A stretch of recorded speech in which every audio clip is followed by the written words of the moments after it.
ka-journey mga palangga!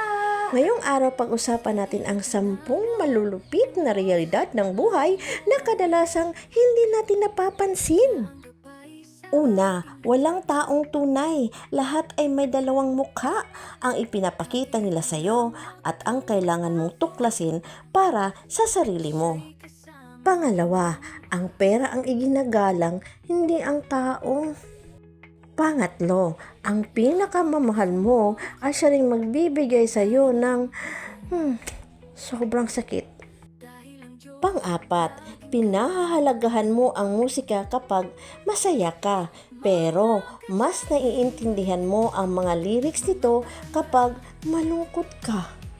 Pang-lima, ang ugali mo kapag nasa iyo ang lahat at ang pagtitiis mo kapag walang-wala ka na ang siyang tunay na naglalarawan sa iyo sa buhay. Pang-anim, mas gusto ng karamihan ang magandang itsura kaysa sa magandang ideya. Pampito, ang kabiguan ay unang sampal sa harap ng lahat, kasunod ay palihim na yakap mula sa tagumpay. Pangwalo, walang kaibigan ang mga mahihirap. Madalang pa nga na magkaroon sila ng mga peking kaibigan. Pangsyam, walang saysay ang paghingi ng tawad kapag ang tiwala ay nawasak na.